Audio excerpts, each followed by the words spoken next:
Hello, this is a prepaid collect call from Dante.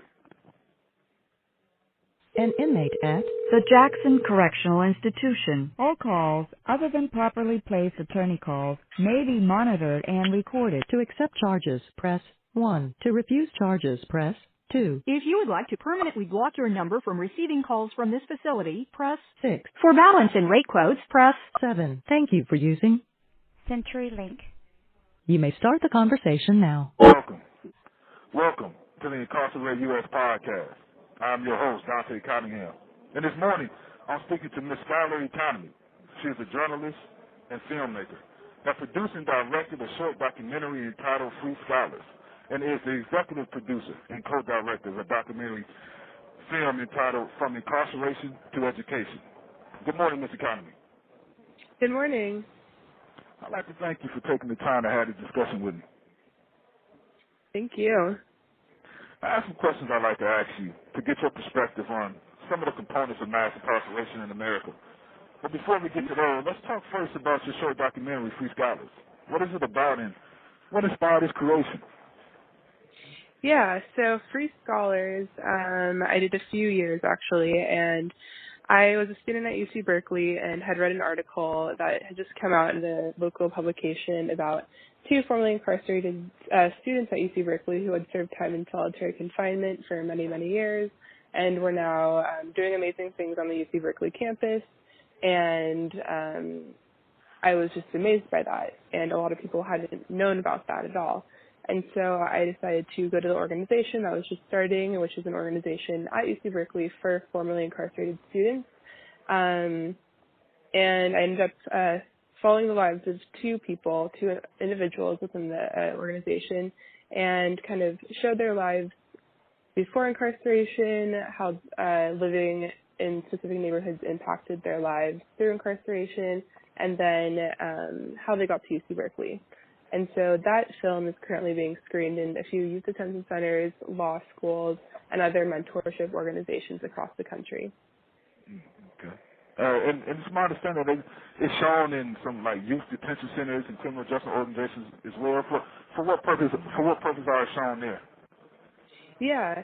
So basically, the intention is to inspire people to seek higher education or even mentorship, because higher education isn't for everyone, but something other than potentially what would happen if you just went back to your neighborhood or something like that. So show that there's an alternate route that one can take as well. And so for youth detention centers, showing the youth like going back to school, seeking mentorship, because mentorship is key also. And then for law schools, showing people that once a felon, not always a felon, and that people can do amazing things if granted the right opportunities and given the right resources, and that kind of talking about this dialogue and destigmatizing it. Okay. And for our listeners that may be interested in checking it out, where is it available? Yeah, Free Scholars is available online, YouTube and Vimeo. So if you just type in Free Scholars, you can check that out. I think there's a link to it on the other film that I'm directing and producing, which is FITE Film, From Incarceration to Education. All calls, other than properly placed attorney calls, may be monitored and recorded. Excuse me, please continue. So yeah, there's FITE Film, From Incarceration to Education, which is the main film that I'm working on right now, which is the feature-length one that will be screened in prisons, jails, youth detention centers across the country on a more wide scale. So you can view a lot of our work on FITEfilm.com, FITE.com, and yeah. And that was definitely my next question. What is From Incarceration to Education about? What's the premise and what's the objective? Mm-hmm.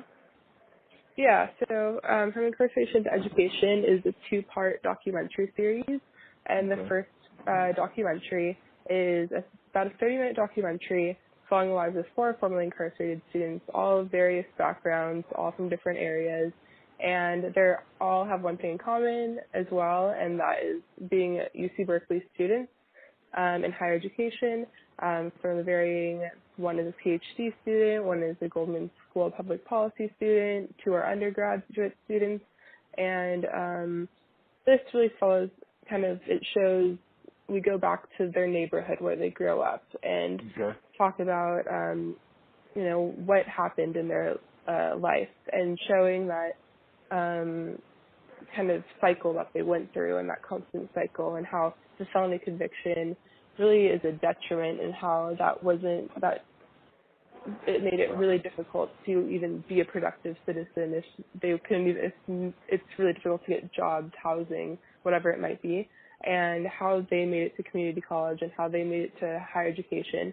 And so this film, the first one, it will be screened in prisons, jails, and detention centers across the country, and this will be partnered with a mentorship connection that we're currently collaborating, which will be organized by demographic and region. And so when we go and hold screenings in prisons and jails, we'll be passing out pamphlets that will be catered depending on the demographic that will be holding the screening with a short list of mentorship organizations, whether it's advocacy organizations, health or legal services, higher education services, that those who are watching the film in the institution can reach out to right after the screening to seek that mentorship right away.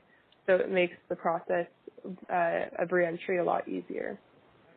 That sounds powerful, and it sounds powerful to me because from me knowing my own story and being familiar with it, and I know that there's a lot of people out there that will be able to connect with the idea of watching somebody else from their own neighborhood and the struggles and stuff that they go through, and then watch the process of being incarcerated and the impact and all of that. There's millions of people out there that'll be able to connect with it, I'm sure. So I think it's a great idea. Thank you. Yeah, we really hope so. Thank you. And we also want to really make it another film as well, which is the second part of it, that will be shown to the general public and is catered towards people who might have no idea what's going on. And so we're hoping that goes to public broadcasts and film festivals, and we hope politicians will see it. But also just educating the general public. And so people who are landlords, people who are housing, or who are hiring managers, see that people can change, and that felony conviction shouldn't be anything that holds someone back from pursuing their dreams. No doubt, because it definitely kicks you out of the mainstream. Like you said, it makes you it's unavailable to get so many necessary resources. It's like it annihilates you when the agenda is supposed to be a punishment. You know what I mean? So exactly. That's definitely on point. So when and where will FITE be available? Yeah, so we're actually having our premiere of the first film this fall, and then we'll be able to have it online. And if anyone is interested in holding a screening, feel free to reach out to us. Our contact information is on our website, and we can help you arrange a screening at any institution, wherever it might be, whether it's an organization or whatever. We can help you organize a screening. Okay. And so tell me this. As I'm listening to you, I understand where you're coming from. I can get it. I can see the power in your approach. But from your own perspective, what's the idea or belief behind using film to show these success stories and to educate? What's the idea behind using film? How would you describe that? Right. Well, I think film is such a powerful form. We've seen documentaries in the past that have really changed the way that society kind of views certain things. My favorite example is Blackfish, which is the documentary about SeaWorld. And now SeaWorld as a corporation is really struggling because the story of the orca whale just shocked people. And so I think that through this visual way of storytelling, you could really engage and you can really feel connected to the person that you've never met potentially. And through specific styles of filmmaking. So what I think is super powerful is going taking the person who was in the documentary back to locations where certain things happened. So going back to the neighborhood that he or she grew up on and reliving this kind of past. And I think that really engages the viewer. And it can make you feel like you know the person, that you're friends with the person. Right, and in a way, right. it's like that kind of loyalty. It's a connection. You make a connection with them. Exactly. What's some of the things, since you've been doing this, what's been some of the most, like, profound, the most interesting, the most sad, the most hopeful things that you've learned since beginning making these kind of films? Yeah. Well, I think the most hopeful is probably just the fact that whenever I talk about the film or anything, people get extremely enthusiastic and people want to watch films. And when it's sharing stories, and people are really interested in sharing those stories with other people as well. So kind of like what you're doing and wanting to share this film. And I think that through my work, I've found that through film and through a specific topic, people get very excited about it, enthusiastic, and it's something different. It's something new. And it's amplifying the voices of those who usually aren't granted a voice in society. And so for me, that's probably the most just hopeful and exciting thing. And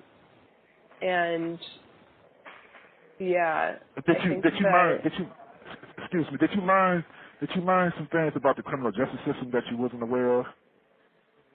Yeah. I mean, let me think about that. Yeah, I think that what really, really was just mind-blowing to me was just how many people are actually impacted by the criminal justice system.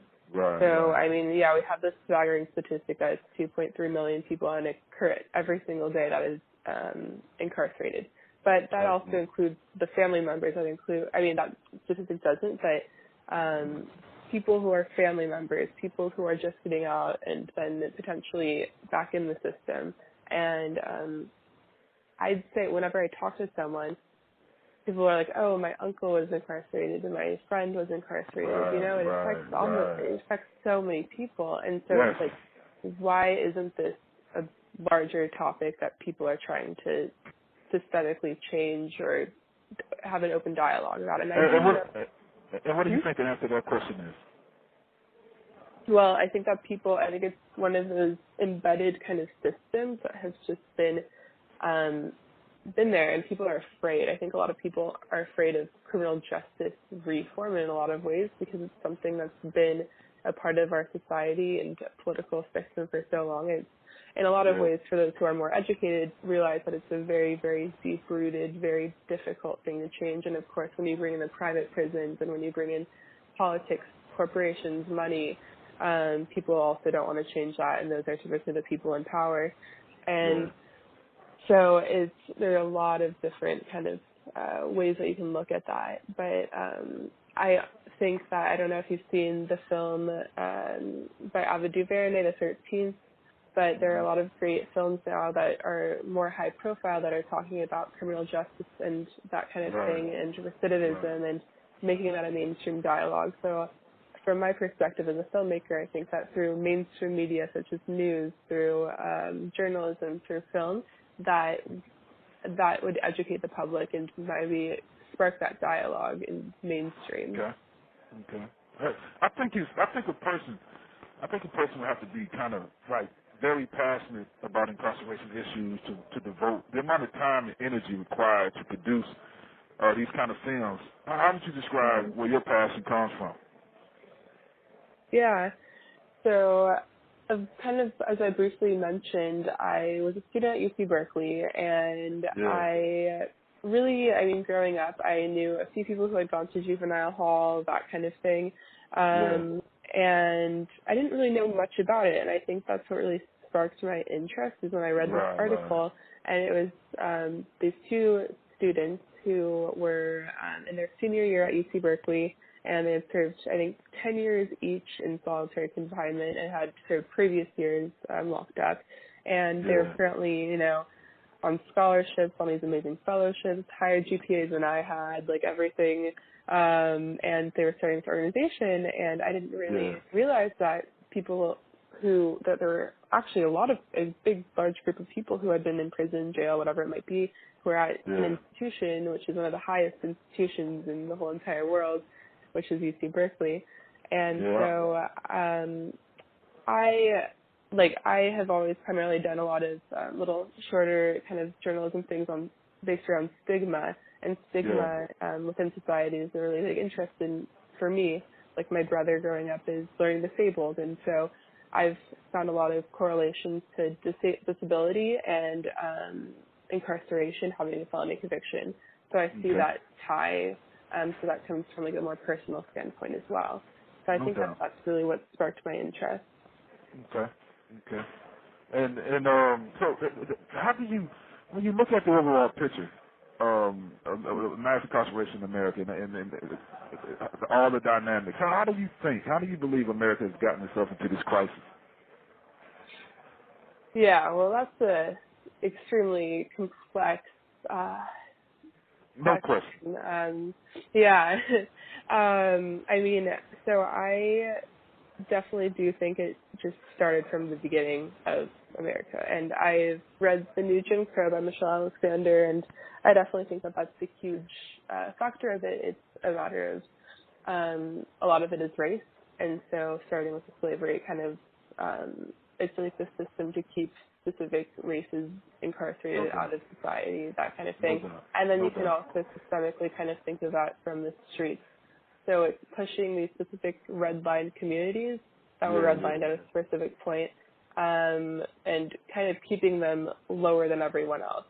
And so the notion of everyone is equal in America is completely false, and not everyone has equal opportunity. And so I think that this is a huge thing that people also don't realize, which doesn't help with progress. And so, but I think that those are the main reasons why the incarceration system is so just huge and there's definitely some truth to that, Skylar. It's definitely a complex issue.